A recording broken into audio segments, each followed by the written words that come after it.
What's up, guys? It's Gothic aka Sam, and today we are continuing on our Asagao Academy Normal Boots Club journey, and you guys voted, and here is who you picked. I think I'll ask Satch. Oh, so you like the mature type, protecting, strong, and silent? My. Well, go on. What? Go and get your man. Wait, you mean now? Yeah. Mai hit me on the back and practically shoved me towards the door. As I began to leave, my legs turning to jelly, small pink blobs filled my vision. What? Go! Mai was tossing cherry blossom petals over my head. Go and get Senpai to notice you. Mai beamed at me. No time to talk, Hana. This is going to be a big day. Your main character, unless you messed up really badly, you'll definitely get a good answer. I've messed up a lot, though. Just go. With a final shove, I was out the door. Now, where would I find him? Excuse me? What? Eep. Is Satch here? That good-for-nothing boy? He is definitely not. What did she just call him? I'm sure he's off somewhere trying to find the books he lost. A pang hit my stomach. Was this related to the book I didn't turn in on time? Thank you. If you find him, tell him not to return unless he has the books. Yes, ma'am. Satch. Was he okay? But if he wasn't in the library, perhaps he... Yes. Oh, Hana, what brings you here? Are you alright? I checked at the library, but... Oh. He stepped back and then held the door wider. Would you like to come in? Satch's room wasn't what I expected it to be. I thought there would be a lot of books. There were, but there were also rows and rows of manga, comic books, action figures, and various nerdy paraphernalia. The shelves were kept exceedingly neat and looked as if they had been dusted recently. Almost everything seemed to be in order, but there was a sort of messy quality to it, as several piles of papers and other knickknacks pushed out of reach would imply. On top of that, a strange humming came from the closet. Sorry if she was mean to you. Who? Oh, right. A few library books haven't been turned in on time, and she thinks they're missing. And since they went missing on my shift, she's holding me responsible. On your... Horror struck me. Is my book one of them? Satch smiled sheepishly. That's a hard sentence to say. Oh no, I'm so sorry, Satch. It's not a problem. It's not just you anyway. I'm done with it now. If I give it back to you, will you be able to get back to work?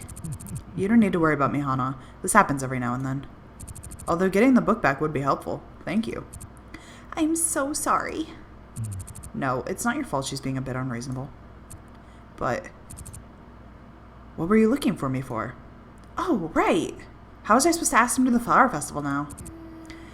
I was going to ask. I looked loudly around the room for some sort of help. If you wanted a drink? A drink? With you? Yes. Not alcoholic or anything, but we could go together. I would be delighted. Maybe we could attend the flower festival together tomorrow and grab a drink there. I beamed up at him and he chuckled. Something about the way he adjusted his glasses made me think he knew that was why I was here in the first place. Great, I'll see you tomorrow. I'm working in the morning, so I'll pick you up around 6. Thank you, Satch. No, Hana. Thank you. I woke up late the next morning, the day of the flower festival. I was buzzing with anticipation, but because of that, it took me forever to wake up. It was almost noon, and I rubbed my eyes as I rose. Hey there, sleepyhead. Good morning. You slept even later than I did. That's impressive, Hana. I sat up in bed. Something on the edge of my desk caught my eye. Hey. What's that? Oh, that? A letter for you. Came in the mail this morning, so I just said it. I scrambled out of bed and onto my desk chair, ripping open the letter. Whoa, geez. Calm down. It's not going anywhere. Turning away from her, I started to read. Little Blossom. How have you been doing these past few weeks? I'm sorry I haven't found the time to write. Your pa's been working hard lately, and I seem to go right to sleep when I get home. I know things were difficult for you here, and I only hope that you're having a better time where you are now. It isn't the same without you here. I miss your cheeriness and watching TV with you, and most of all, your pink hair bobbing around the kitchen. Hana, I know you feel bad about the pressure this must be putting on me, but don't. I do this because I love you. There is nothing I want more in this world than your happiness. I miss you, Hana. Be strong. Your Papa. My hands trembled. Tears filled my eyes. I hadn't written to him since arriving at Asagao. As many times a day as he crossed my mind, I'd just been too busy with other things. He must be worried sick, and from the sound of things, he was also depressed. I missed my father. I missed my home. I missed helping him. If I wasn't around to cook him breakfast, he almost never ate. He kept saying it was fine, but he was getting older, without Mom there to take care of him. Hana, are you okay? I wet my eyes around my sleeve. Yeah, I'm fine. I miss my dad. I picked up a pencil and paper and began to write, trying hard to block out the tears. Eventually, Mai turned to her own work and let me be. Dad, I'm doing really great here. This has been the best change in my life. I have a best friend. I might join a club. I even have a date. You sacrificed so much to bring me here. I know I hardly gave you any choice with the way things were going. I was spoiled and ungrateful, but you always did whatever was necessary for me. I miss you so much, but thank you. I know this was a huge sacrifice. Please eat well and take care of yourself. Remember, 2 glasses of water in the morning and 1 before bed. And have breakfast. Scrambled eggs are easy to make. Draw a smiley face on them in ketchup, just like I would if I was there. I'll send my love through that, so make sure you do it. I miss you. And tell Mom happy birthday. Whoops. Wait, what? Okay. I came out of the derm's dorm? Okay. I came out of the girls' dorm early, intending to wait for Satch, but to my surprise... Hey, Hana, you finished early. Satch was waiting on the front step, a cherry blossom in his hands. Shouldn't I be saying that for you? It's rude to keep a lady waiting, isn't it? He laughed, but I could see his face change color slightly. That seemed more like something Jared would say than something Satch would say. He wouldn't have gone and asked Jared for help on this, would he? They were roommates. I got this for you. It reminded me of you, so... He held the flower out to me. Oh, thank you. I grabbed it, somewhat unsure of what to do with it. Maybe I should put it in my hair? I reached up to the back of my head, but couldn't quite feel where my bow was tied, so I couldn't figure out where to put it in. Would you like me to help you? My heart skipped a beat. Yeah. Sure. He took the flower from my hands and reached around my head, fixing the flower to my bow. I stared at the zipper on his jacket, trying not to think about how close our faces were or if I just looked up. There, it looks beautiful. Thank you. That was really nice. We should check out the bonfire. Should we check out the bonfire first? Sure, let's go. A giant bonfire burned in a field a short walk away from the festival. Not many people were there. Most people were keen to get food and drinks before meeting up here again, as a dance would be held in the final event of the night. Satch pulled his hoodie closer around himself despite the heat. It's really weird to see you out of uniform. I could say the same for you. But I really like it, so I won't. I smoothed the front of my yukata, face of flame. It's strange to see you in such casual clothes, though. What did you think I would wear? To be honest, I had this image of you in a professor suit, smoking a pipe. What? Oh, hello, you two. Miss Shizuka appeared from out of nowhere and stepped between us, slithering her arms around our necks. Her eyes darted from me to Satch and narrowed. Out having fun, are we? She was not in a good mood. No. Not really, not at all. Don't lie to me. She stumbled out from between us, almost walking into the fire. I reached out to grab her, but instead she whirled around, pointing right at us. Was she drunk? You think young love is so great? Well, it's not. She yawned and looked at us. What was I saying? It's nice out tonight. She flung a hand and grasped my shoulder. I need to tell you something, but it's a secret. Don't tell anybody. She leaned into my ear and I could smell the alcohol on her breath. Definitely drunk. You're my favorite students. She pulled away and looked deep into my eyes. Thank you? Stop being in love. Look, fruit baskets.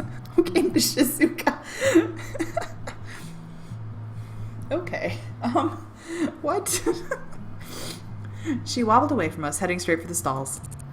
She didn't look too good. Should we go after her? It wouldn't hurt to keep an eye on her. We followed her to the festival stalls where she entered the thickest part of the crowd. Miss Shizuka! We tried hard to politely push our way through, but the flow of the crowd was against us and Miss Shizuka vanished from sight. Oh no, now what are we going to do? Hey, look. Satch pulled me to a quiet part of the road and pointed at a small child. The kid was standing next to a tank of goldfish, imitating their movements. He's so cute. Satch nodded. After a few seconds, the kid began to look sad. Do you think we should, Satch? Satch wasn't next to me anymore. I glanced back at the kid, and there Satch was, kneeling next to him. He stood and held 3 fingers up to the man behind the goldfish tank. The man gave Satch 3 paper thin paddles, and Satch kneeled down beside the boy, coaching the child through catching the goldfish. The first paddle broke almost immediately as the boy thrust it into the water. The second time he listened more closely to Satch, lowered a fish into the paddle, and lifted, but the paddle broke. On the last paddle, the fish came more quickly, and the boy lifted it out in the water with ease. The man behind the stall bagged the goldfish and handed it to the little boy.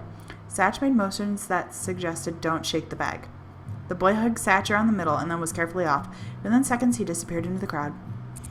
Sorry about that. That was really nice of you. What? Oh, I would have wanted the same thing. Plus, it'll be good for him to learn to take care of something. Kid knew a lot about fish.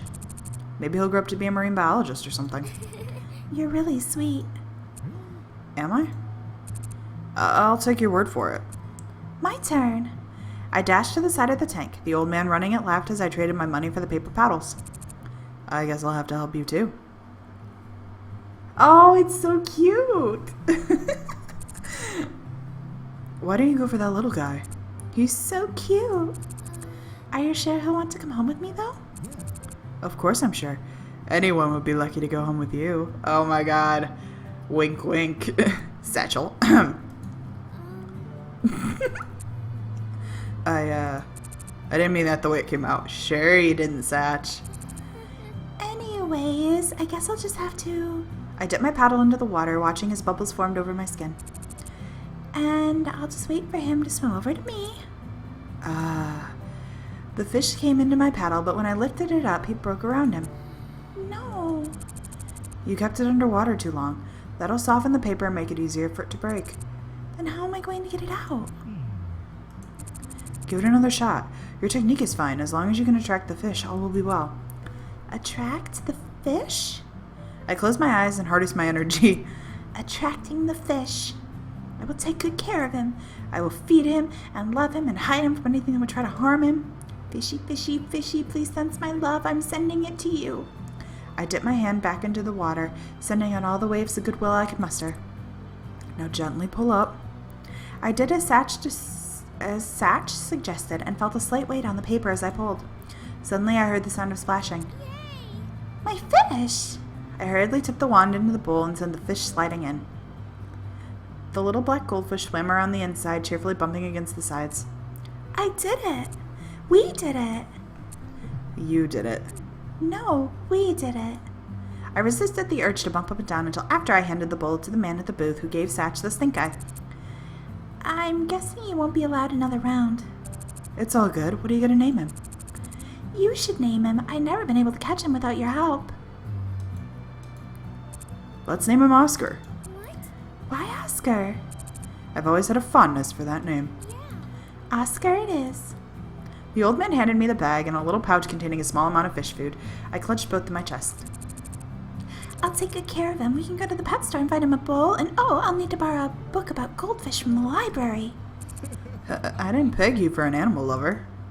I turned to him, tears picking my eyes. I was never allowed to have a pet, but it was all I ever wanted. Whoa. Satch rubbed my arm, grinning at me. I'm glad I could help your dream come true. But now that we've got Oscar, we've got to take care of ourselves, too. Come on, let's try that takoyaki. That's how it's pronounced. As we approached the takoyaki line, we saw 2 familiar people. Hey, isn't that... What's up? Hey, guys. Hello. Fancy meeting the two of you at the takoyaki booth. It is the most delicious thing on the face of the planet, so... They're almost out of batter, too, so we came just in time. Why don't you wait with us? Waleed smiled warmly at us, but Caddy paled. That's really nice of you. We'd love to.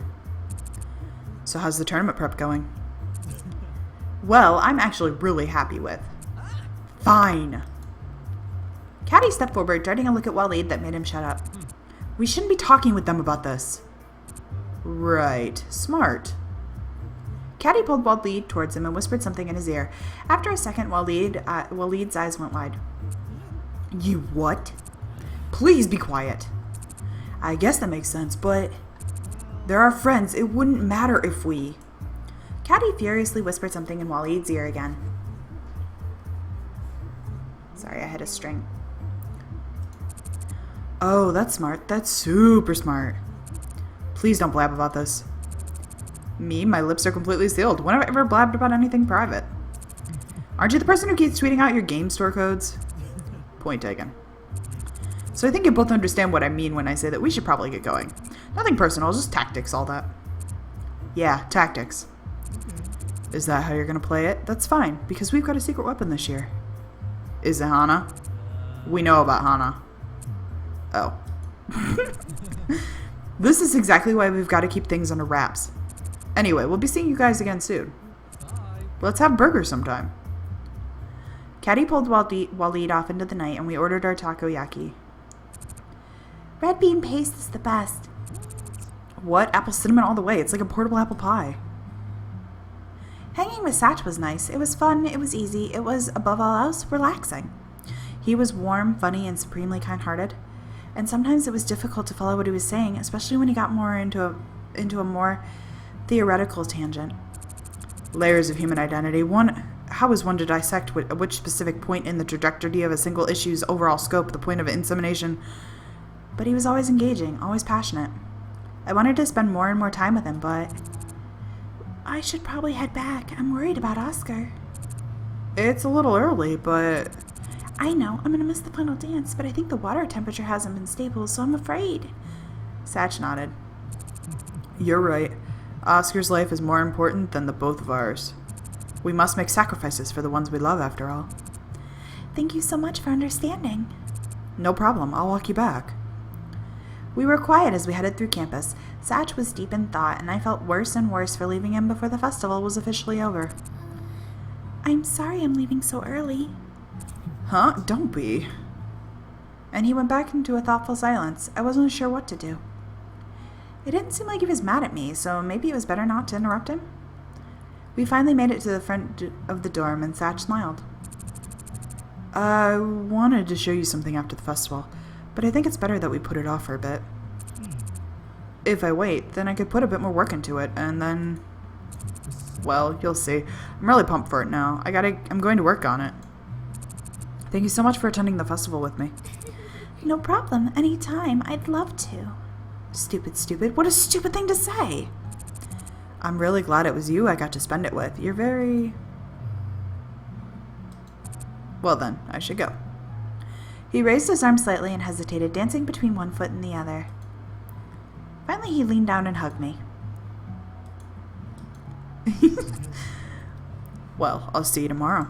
See you later. Yeah, definitely. Bye. I'm not sure who fled faster, him or me.